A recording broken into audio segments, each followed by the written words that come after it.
계속해서 우리 오늘 하나님께 주신 말씀 함께 나누겠습니다. 베드로전서 오늘 5장 1절부터 4절 말씀 함께 해보겠습니다. 베드로전서 5장 1절부터 4절 말씀, 짧은 말씀이죠. 자, 1절부터 4절까지 우리 한 목소리로 봉독하겠습니다. 이제 교회의 장로들에게 한마디 당부해두고자 합니다. 나는 같은 장로로서 그리고 그리스도께서 십자가 위에서 죽으신 것을 직접 본 증인이며 그분이 다시 오시는 날 그분의 영광을 함께 나누게 될 사람으로서 동역자 여러분에게 간청합니다. 하나님의 양떼를 잘 돌보십시오. 마지못해 하지 말고 기쁨으로 그 일을 하십시오. 거기서 무슨 이익을 얻으려니 생각하지 말고 주님을 섬기듯 열성을 다해 주십시오. 그들을 지배하려 들지 말고 몸소 훌륭한 모범을 보여서 그들을 지도하십시오. 그리하면 목자장이 오실 때 여러분은 영원히 변하지 않는 영광과 영예의 면류관을 상으로 받게 될 것입니다. 아멘. 여기까지 보겠습니다. 여러분, 베드로전서는 베드로가 로마 제국의 핍박에서 고통받고 있고 고난당하고 있는 그 고난에 직면한 성도들에게 이런 시대에 이렇게 핍박이 있고 이렇게 고난이 가득한 이 시대에 우리가 크리스찬답게 사는 것이 과연 무엇일까? 여기에 대해서 그 시선을 일러주는 말씀이 바로 베드로전서라는 이 편지입니다. 자, 그런데 오늘 우리가 이 상황을 좀 다른 각도에서 좀 봤으면 좋겠습니다. 예를 들자면 사회적인 관점에서 지금 이스라엘 백성들, 크리스찬들, 특별히 크리스찬들이 겪고 있는 이 고난의 관점을 사회적인 관점으로 한번 들여다보면 이런 반론이 제기가 될 수 있습니다. 국가에서 하지 말라고 하는 것을 위반하는 것이 과연 이게 옳은 것인가? 크리스찬들이 박해받고 있는 것, 고난당하고 있는 것은 국가에서 하지 말라고 하는 그것을 그들이 어겼기 때문에, 위반했기 때문에 지금 고난을 받고 있는 거예요. 그러면 우리가 다시 한번 질문을 던져보자는 거예요. 국가에서 하지 말라고 하는 것을, 그것을 굳이 목숨 걸고 하는 것, 그것이 과연 옳은 것인가? 법을 위반하는 것이 과연 이것이 크리스찬으로서 정말 옳은 일인가? 여러분, 사실 로마 제국은 피정복 국가에 대한 종교적인 억압 정책을 편 나라가 아닙니다. 원래 이런 나라가 아니에요. 구약 성경에 여러분 이스라엘 백성들이 바벨론과 페르시아의 포로가 되었던 거 여러분 기억하시죠? 그 두 나라의 공통점이 뭐냐면 종교적인 관점에서 그들의 종교를 얼마든지 그들이 종교 생활을 할 수 있도록 그들에게 배려를 해줬던 나라가 바벨론과 페르시아예요. 그리스 마찬가지예요. 헬라 제국이 세계를 정복한 다음에 그들은 문화 정책을 통해서 그들이 정복 지배를 했었지 종교적인 문제를 가지고 간섭은 하지 않습니다. 로마가 그리스 헬라 제국을 멸망시키고 그들이 세계를 제패한 다음에 그들도 똑같은 정책을 펴나가기 시작해요. 종교에 대해서 건들지 않아요. 어떤 특정 종교에 대해서 이거 믿지 마라 이렇게 그들이 강압적으로 가두지는 않았다라는 것입니다. 그런데 로마가 기독교를 박해하기 시작한 원인은 뭐냐면 국가의 통합을 해친다라는 바로 그 명목, 표면적인 그 명목 때문에 박해가 시작됩니다.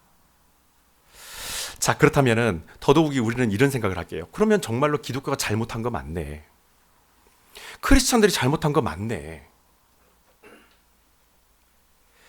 근데 여러분, 여기에 한 가지 심각한 오류가 하나 있습니다.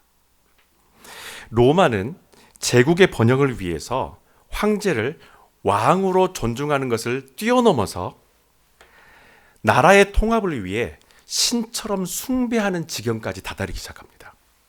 원래 로마는 기원전에 시작됐던 제국인데 기원 후로 넘어가면서 왕을 신처럼 섬기는 나라가 되어버립니다.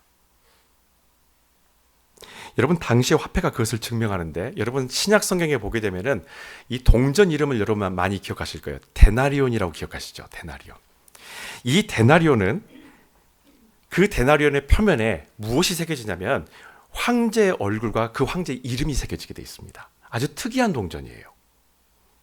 근데 이 데나리온이 쓰임의 용도가 특별합니다.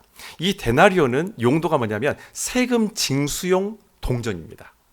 세금을 징수하기 위해서 만들었던 것이 바로 이 데나리온이라는 동전이라는 거예요. 당시에 그래서 사람 숫자만큼은 세금을 매기는데, 자, 우리 교회에서 사람 숫자, 가족의 숫자가 많은 집이 어디죠? 그렇죠. 예, 네, 맞아요. 지은 성도 가족이 5명이에요. 그 당시에 로마는요, 인두세를 냈어요. 두당 세금이 매겨져요. 그러니까 우리 지은 성도 같은 경우 상당히 불리한 세금 제도가 바로 인두세예요. 로마의 모든 제국에 인두세를 지금 적용하고 있습니다. 그러니까 인두세를 통해서 많은 이득을 취하게 되는 것이 로마였고, 그 인두세 때문에 이득을 본 사람이 누굽니까? 그게 세리예요. 삭개오라든지 마테라든지 그 세리들이 그런 방식으로 돈을 참 많이 벌게 돼요. 자, 데나리온이라는 이 동전을 가지고 이 가난한 사람들, 가족의 숫자가 많은 사람들이 이 세금을 위해서 데나리온을 모으기 시작합니다. 근데 이 데나리온이 잘 모아지지 않아요. 이 악한 이 세금 제도 때문에 가족 숫자가 많고 가난한 사람들은 이 데나리온 하나 모으는 것이 참 쉽지 않아요. 그러면 어떻게 될까요? 세금을 내기 위해서 자기를 노예로 팔아요. 자식을 노예로 팔아요. 그래서 세금을 충당하는 거예요.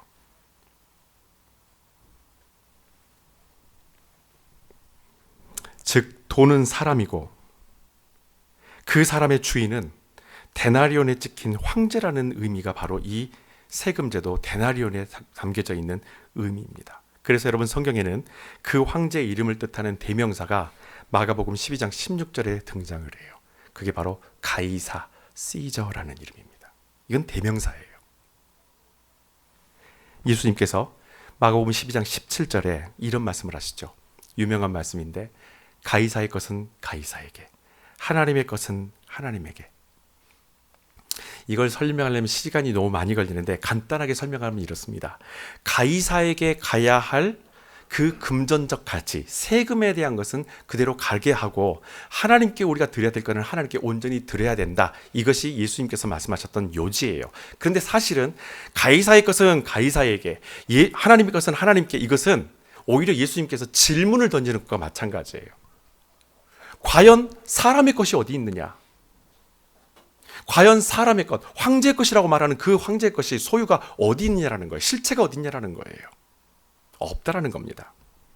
모든 것이 하나님을 통해서 우리에게 주어진 것이고, 그것을 하나님께 온전드리는 것, 하나님께 나누는 것은 그건 당연한 거다라는 것을 의미하는 거예요. 여하튼 그 당시에 이 세금 납부 문제를 가지고 사람들은 자신을 팔기도 하고 자식을 팔기도 하고 자기의 삶을 피폐하게 만들 수밖에 없는 그런 환경 가운데 처하게 됩니다. 사도 베드로도 마찬가지예요. 가이사의 것은 가이사에게, 법을 지키는 거죠. 사도 베드로가 오늘 우리가 읽고 있는 이 성경 베드로전서 2장을 한번 보시게 되면 13, 14, 15절에 이런 얘기를 합니다. 다 같이 한번 읽어보도록 하겠습니다. 주님을 위해서 국가의 모든 법률에 복종하십시오. 또한 나라의 주권자인 왕뿐 아니라 총독에게도 복종하십시오. 총독은 죄를 저지르는 사람들을 벌하고 착한 사람을 표창하려고 왕이 보낸 사람들이기 때문입니다. 하나님께서 여러분이 올바른 생활의 모범을 보이기를 원하십니다. 자, 베드로가 무슨 얘기를 해요? 법을 어기라고 말합니까? 아니죠. 오늘 말씀해 보게 되면 누구보다도 법을 잘 지키라고 그래요. 이 국가의 법에 복종하라고 얘기합니다. 주권자를 잘 존중하라고 말을 해요. 총독에게 복종하라고 얘기를 해요. 그들은 왕의 사신으로서 역할을 감당한 거기 때문에 이 나라 법을 잘 지키라고 그래요. 자, 그러면 충돌이 일어나죠. 분명히 기독교인들이 박해받고 있는 것이 법을 위반해서 박해받는 걸로 우리는 지금까지 알고 있었었는데, 오히려 예수님도 그렇고 베드로도 그렇고 뭐라고 말합니까? 법을 잘 지키십시오라고 얘기를 해요. 하나님께서 여러분에게 올바른 생활의 모범이 될 수 있도록 다른 누구보다도 우리 크리스찬들이 이 로마법을 잘 지켜서 모범이 될 수 있는 사람이 되십시오라고 얘기하는 것이 지금 베드로가 지금 주장하는 거예요.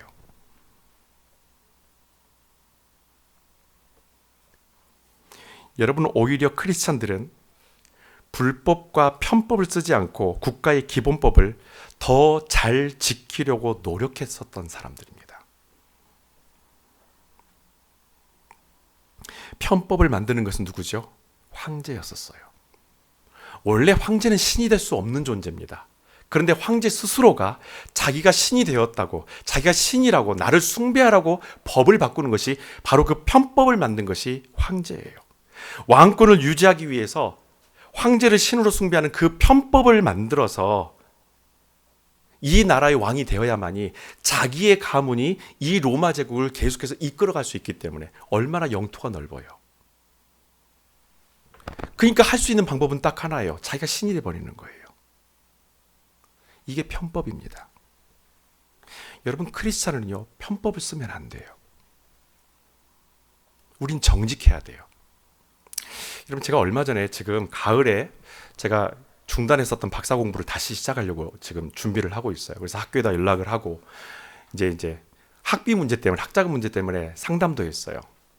어떻게 하면 될지, 또 론을 받을 수 있는지, 학자금 론을 받을 수 있는지, 받을 수 있다고 얘기를 하세요. 그래서 여기저기 한번 론에 대해서 이제 문의를 했는데 어떤 분이 저한테 그런 얘기를 하는 거예요. 론을 받을 수 있는데 박사과정 같은 경우는 보통 풀타임으로 어디에서 일을 하게 되면 론을 못 받습니다.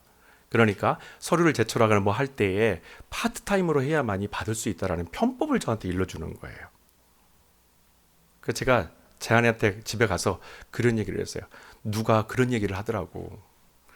그런데 나 그러려면 안 할 거야. 그냥 몇 년 걸리더라도 내가 갚더라도 그냥 나 그렇게 편법 쓰지 않고 그냥 정직하게 난 공부할 거야. 제 아내도 똑같아요. 그럴 거면 하지 말라고. 그런 론 받는 거면 차라리 하지 않는 게 낫다고. 정직하지 않다고. 크리스찬은 하나님께서 우리에게 일러주신 그 길의 정도를 걷는 것이 크리스찬이에요. 그러니까 고난을 당하는 겁니다. 로마의 크리스찬들은 그래서 고난을 당할 수밖에 없었던 사람들이에요. 왜? 편법을 싫어하니까. 이런 편법을 받아들이지 않았기 때문에 박해를 피할 수가 없습니다. 황제를 왕으로 존중을 하지만 신으로 섬길 수는 없다라는 거예요. 그렇다 보니 일상생활에 찾아오는 고난이요, 크리스찬의 삶에도 상당히 심각한 타격을 줘요. 편법을 안 쓰려다 보니까 고난을 당하니 그 고난이 가정 안에, 삶 속에, 일상 가운데 계속해서 들어오기 시작합니다. 여러분, 고난은 우리의 일상에 무질서와 죄를 가져와요.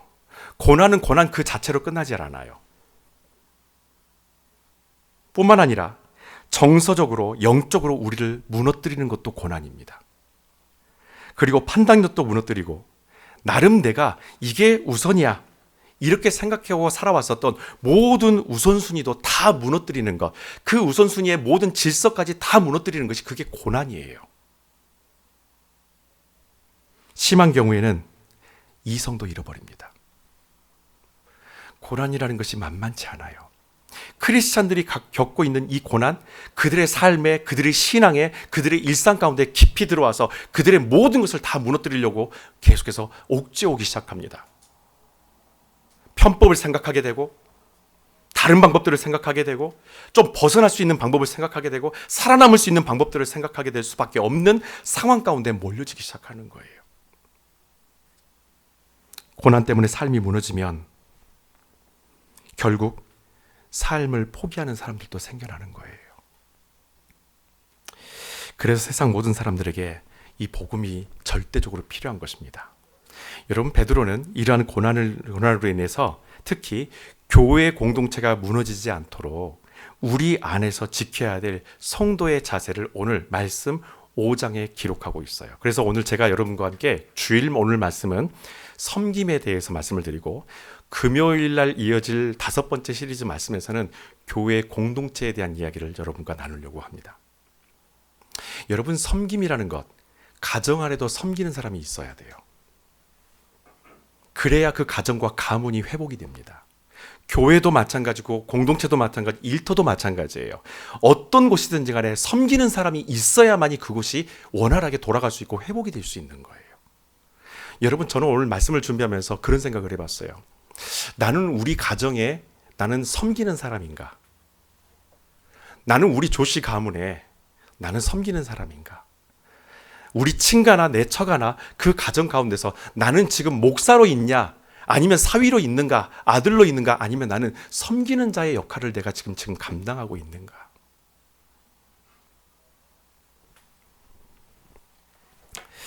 여러분, 오늘 말씀을 통해서 제가 섬김에 대한 세 가지 이야기를 하려고 합니다. 세 가지 주의할 점이 있고요. 세 가지 섬김의 방법을 제가 함께 소개하려고 하는데, 여러분 이것을 우리의 일상에 한번 여러분 적용하시게 되면 잘못된 점을 우리가 바꿀 수 있게 되고, 앞으로 우리가 살아가면서 우리의 일상이 바로 그리고 우리의 일생이 신앙의 여정 가운데서 완전히 다른 길을 걷기 시작하게 될 거예요. 일상이 달라지면 일생이 달라집니다. 그래서 오늘 이 말씀, 섬기는 자로서의 삶을 가지고 여러분의 일상을 조금씩 바꿔가 보십시오. 자연스럽게 여러분의 일생이 달라집니다. 흔히 교회 홈피에 보게 되면은 섬기는 사람들이라고 여러분 타이틀 나오죠. 그러면 타이틀을 딱 누르면 누가 나옵니까? 목사들이 나와요. 조금 더 쓰는 교회는 장로들도 나와요. 여러분, 교회에 섬기는 사람이 목사, 장로뿐입니까? 저를 지금 보시는 여러분 모두가 섬기는 사람들이잖아요. 저희 교회는 섬기는 사람이라고 쓰진 않아요. 그냥 교역자 소개지. 모두가 다 섬기는 사람이에요. 하지만 섬기는 사람들이라는 이름을 받는 사람은 사실은 따로 있습니다. 교회에서 사역을 한다고 해서 모두 섬기는 사람은 아닙니다. 그렇다면 어떤 사람이 섬기는 사람일까? 자, 2절 말씀 한번 보도록 하겠습니다. 2절. 하나님의 양떼를 잘 돌보십시오. 마지못해 하지 말고 기쁨으로 그 일을 하십시오. 첫 번째는 어떤 사람이 섬기는 사람일까? 억지로 하지 않고 기쁨으로 하는 사람이 섬기는 사람입니다. 여러분, 섬기는 사람은 직책이 아니에요. 어떻게 사느냐, 그 삶을 얘기하는 것이 섬기는 사람의 삶이에요. 억지로 하지 않습니다. 이 일들을 아주 기쁨으로 해요. 여러분, 사도행전 1장 8절에 예수님께서 베드로와 제자들에게 사명을 주실 때에 그들에게 억지로 사명을 떠넘기셨나요? 사도행전 1장 8절에 보면 전제가 하나 나오죠. 뭡니까? 성령이 너희에게 임하시면. 성령이 너희에게 임하시면 그래야 너희들이 이 일들을 할 수 있다라고 주님께서 전제해 주세요. 억지로 시키지 않아요. 성령이 너에게 임재하시지 않으면 너 이거 감당 못할 거야. 너희 동네도 변화시키지 못해. 너희 가정도 변화시키지 못해. 성령이 너에게 임하시게 되면은 땅끝까지도 너 복음 전할 수 있어. 증인될 수 있어. 예수님이 전제해 주신 것이 바로 그거예요. 내 안에 성령의 임재하심. 여러분, 성령께서 내 안에 임재하시게 되면요, 기쁨이 넘쳐날 수밖에 없어요. 내 안에 충만함으로 오시기 때문에 내 심령이 주님을 기뻐하고 주님을 노래하게 되고 그 기쁨을 가지고 섬길 수 있다라는 겁니다. 억지로 하지 않아요. 제자들은 성령이 임재함을 통해서 예수 그리스도의 복음을 전하는데 억지로 하지 않아요. 죽음의 공포가 다가와도 그들은 억지로 하지 않아요. 감사함으로, 기쁨으로, 내게 주신 그 사명에, 그리고 그 기회를 주신 내 주님께 감사하는 마음으로 예수 그리스도의 제자들은, 사도들은, 그리고 수많은 섬기는 사람들은 일생에 있어서 증인의 삶을 살게 됩니다. 요한일서 1장에 보면 사도 요한도 똑같은 얘기를 해요. 생명의 말씀으로 주님과 교제함으로 우리 모두에게 기쁨이 충만하게 될 것입니다. 내가 주님 안에 들어가고 주님이 내 안에 들어오셔서 내 안에 기쁨이 충만함으로 말미암아, 그 말씀의 충만함으로 말미암아 나는 오늘 이 사명의 길을 걸어갑니다라는 거예요. 여러분, 섬기는데도 기쁨이 없을 때가 있어요. 이유는 간단합니다. 말씀이 내 안에 없기 때문에 기쁨이 없어요. 내가 이 길을 가야 되는데 이 길을 일러줄 만한 디렉션이 없다라는 거예요. 말씀이 없다라는 거는. 또 한 가지, 성령의 임재를 구하지 않기 때문에 기쁨이 없어요. 몸만 열심히 하는 거예요. 그러니까 빨리 지쳐요. 왜 나만 고생해? 이런 생각만 드는 거예요. 여러분, 나만 고생하는 것이 아니라 성령께서 나보다 더 많이 일하십니다. 고생은 누가 더 많이 하십니까? 성령께서 사실은 더 많이 하시는 거예요. 그런데 내가 그 성령께서 열심히 일하시고 쉬지 아니하시고 생명을 살리기 위해서 그렇게 열심히 일하시고 깨워 계시는 그 성령님과 내가 함께하지 않기 때문에 기쁨이 없는 거예요. 섬김에. 여러분, 이 두 가지 일상을 바꾸게 되면 우리의 일생이 달라지고 기쁨이 넘치는 섬기는 사람이 됩니다. 그래서 여러분, 마태복음 20장 28절에 예수님께서 이 땅에 오신 목적을 이렇게 말씀하시죠. 섬김을 받으려 함이 아니라 도리어 섬기려 하고 심지어 자기 목숨을 다른 사람들의 대속물로 주기 위해서 나는 여기 왔다라고 말씀하세요. 예수님이 우리를 위해서 섬기러 오셨다는 거예요. 황제처럼 숭배를 받기 위해서 오신 것이 아니라 그분은 섬기러 위로 오셨다는 거예요. 근데 여러분, 이 섬김을 통해서 어떤 역사가 나타납니까? 구원의 역사가 나타나는 거예요. 여러분의 섬김을 통해서요, 누군가 살아난다라는 겁니다. 주님은 우리를 구원하시기 위해서 그래서 그 일들을 기쁨으로 감당하셨던 분이에요. 두 번째로 2절 하반부에 있는 말씀 한번 보도록 하죠. 거기서 무슨 이익을 얻으려니 생각하지 말고 주님을 섬기듯 열성을 다해 주십시오. 자, 어떤 사람이 섬기는 사람일까? 두 번째는 이것입니다.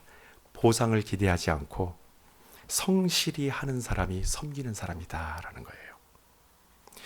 힘든 여건에서 섬겨야 할 때에 사람이라면 그런 생각이 들어요. 보상을 기대하기 마련이에요, 사실은. 힘든 일이면 힘들수록, 그 일들이 힘들수록 더 많이 기대하는 것이 뭐냐면 보상이에요. 더욱이 로마의 핍박 속에서 자기 신앙을 지켜가면서 연약한 성도들을 섬겨야 하는 그 일꾼들에게 사람이 되었든 하나님이 되었든 누군가 나에게 좀 보상해 줬으면, 나를 좀 인정해 줬으면, 나를 좀 생각해 줬으면, 그런 마음을 누구든지 갖지 않을래야 갖지 않을 수 없는 상황일 거예요. 내가 이렇게 열심히 일하는데, 내가 이렇게 열심히 섬기는데 누가 나 좀 알아봐 줬으면, 우리 교회에서 다른 사람 몰라도 에이, 목사님이 좀 나 좀 알아봐 줬으면.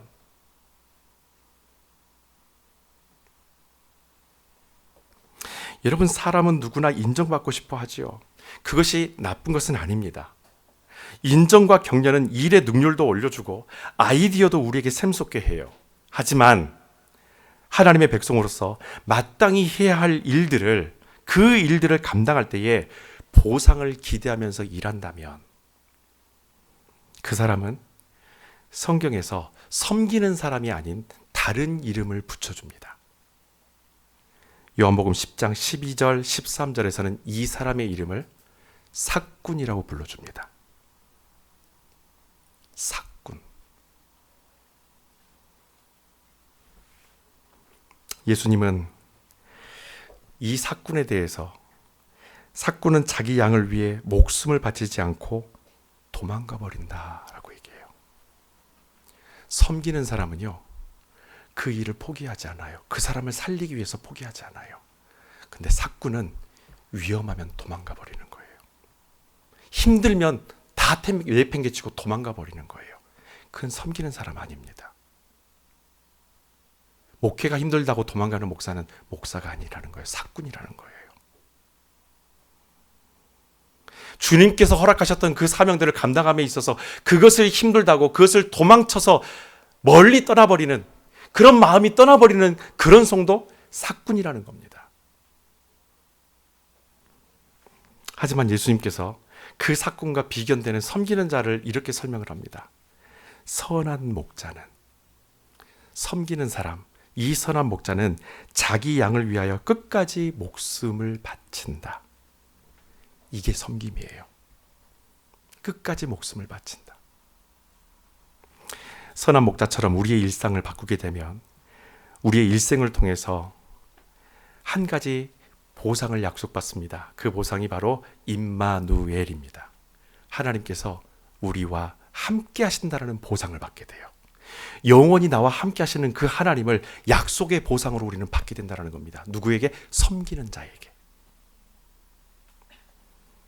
성실하게 우리가 가야 할 부르심의 길을 걸어가시기를 주님의 이름으로 축원합니다.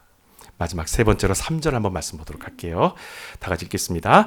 그들을 지배하려 들지 말고 몸소 훌륭한 모범을 보여서 그들을 지도하십시오. 아멘. 어떤 사람이 섬기는 사람일까? 지배자가 아닌 본이 되는 사람이 여러분 섬기는 사람입니다. 여러분들은 집에서 갑입니까? 을입니까? 여러분은 섬기는 사람입니까? 아니면 황제로 살고 계십니까? 믿는 사람은 가정이든 어디든지 간에 늘 섬기는 사람으로 살아갑니다. 지배하려고 하지는 않습니다. 여러분, 섬기는 사람이 그래서 빠지기 쉬운 딜레마가 있는데 그게 바로 권위라는 딜레마입니다. 권위. 보상을 기대하지 않고 묵묵히 섬기는 사람을 많은 사람들이 칭찬해주고 높여줍니다. 그러다 보니 자연스럽게 그 섬김과 역할에 있어서 인정받게 되고 그것이 나름 자신의 자랑이 될 수 있는 위험성이 무척 큽니다. 여러분, 대표적으로 제가 바로 그 수많은 유혹 가운데 많이 노출됐던 사람이에요.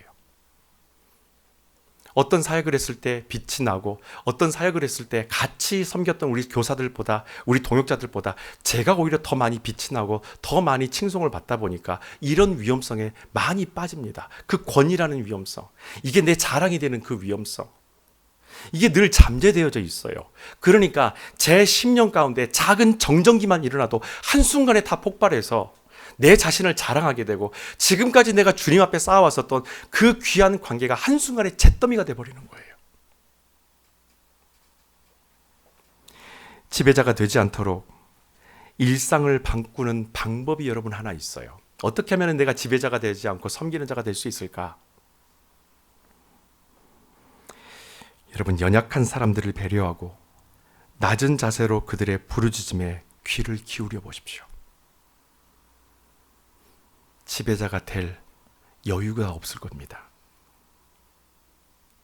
연약한 사람들에 대한 배려는 어렵지 않은데 그들이 주께서 기뻐하시지 않는 길을 갖고 있을 때에 지켜만 보는 것은 여러분 배려가 아니라 그건 방치예요.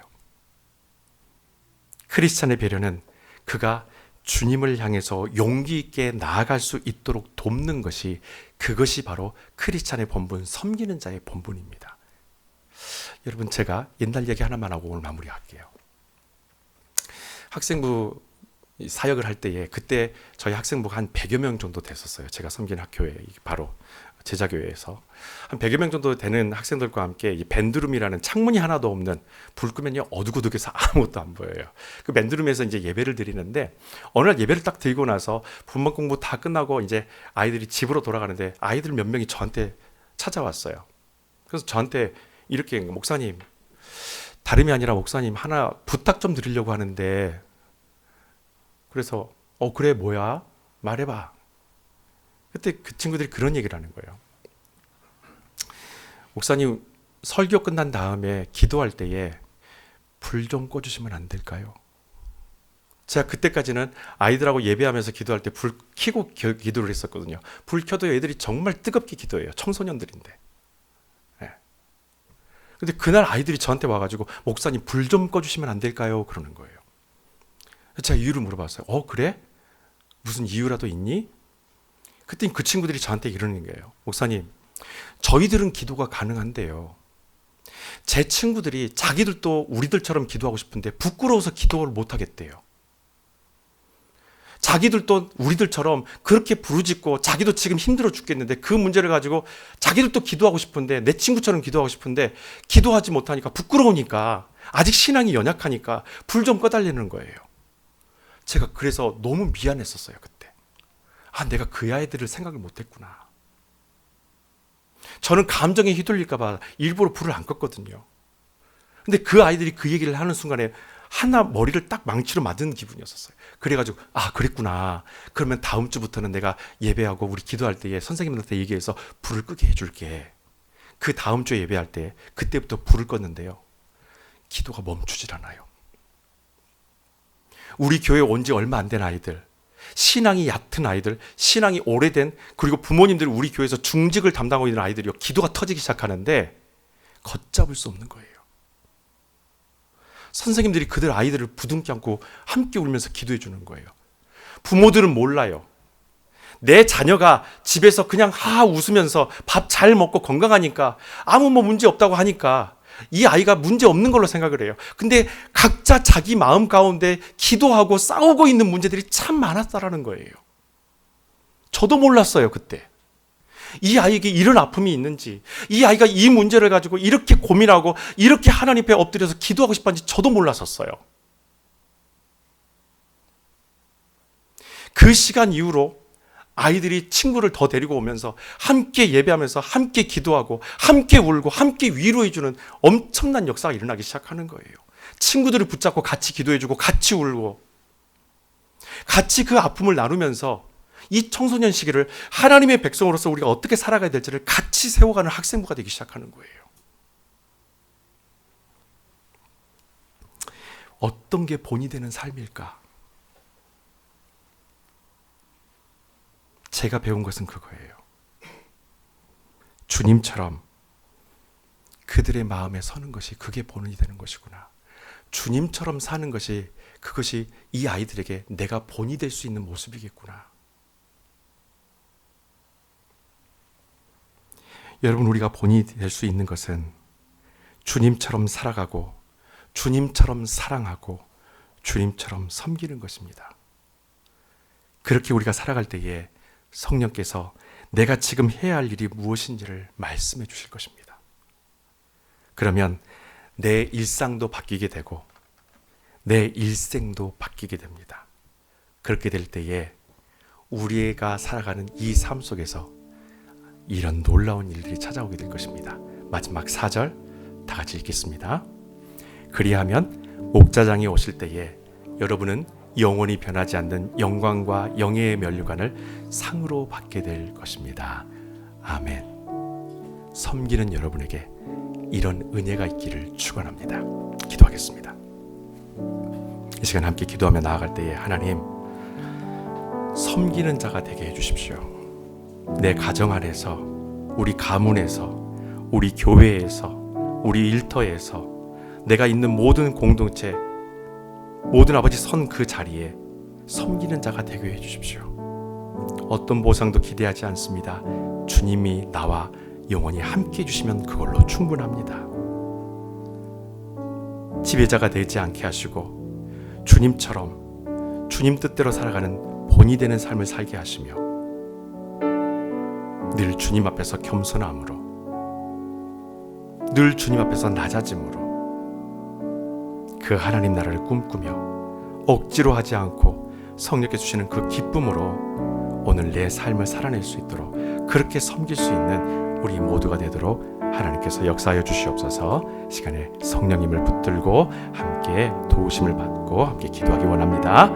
할렐루야. 아버지 하나님 감사합니다. 하나님, 나를 도와주시기 원합니다. 섬기는 자가 되고 싶습니다. 더 이상 나의 권위로 살지 아니하며 주님께서 주시는 그 섬기는 자의 삶으로 살아가기 원합니다. 주님처럼 낮아지고 주님처럼 사랑하고 주님처럼 인내하며 주님처럼 섬기는 자가 되기를 원합니다. 이 세상에 우리는 아버지 하나님 섬기는 자로